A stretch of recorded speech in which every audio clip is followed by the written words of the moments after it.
আমি আল্লাহ, আল্লাহ বলছেন আমি আল্লাহ বেলালের ওই জান্নাতের আজান জাহান্নামীদের কাছে পৌঁছে দেব।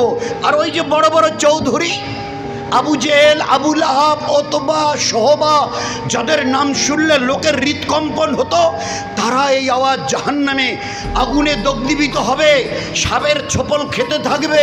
আর ওই অবস্থায় আজান শুনে বলবে সাদ্দাক্তা ইয়া বেলাল, সাদ্দাক্তা, এ বেলাল তুমি সত্য কথা বলেছ।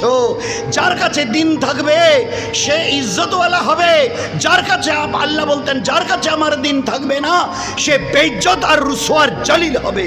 তুমি কোথায় হাবশার কালো গোলাম, বাজারে বেচা কেনা হয়েছিল, আজ তুমি জান্নাতের কত উঁচু সিংহাসনে। আর আজ আমরা বড় বড় আরবের চৌধুরী, দিন না থাকার কারণে জাহান্নামের অতল গর্বরে আজকের আমরা দগ্ধীভূত হচ্ছি। এই জন্য আল্লাহ রাদিতু লাকুমুল ইসলাম দীনা, আমি ওই ব্যক্তির উপরে রাজি আছি, রাদিতু লাকুমুল ইসলাম দীনা, যার কাছে দিন আছে আমি তার উপরে রাজি আছি।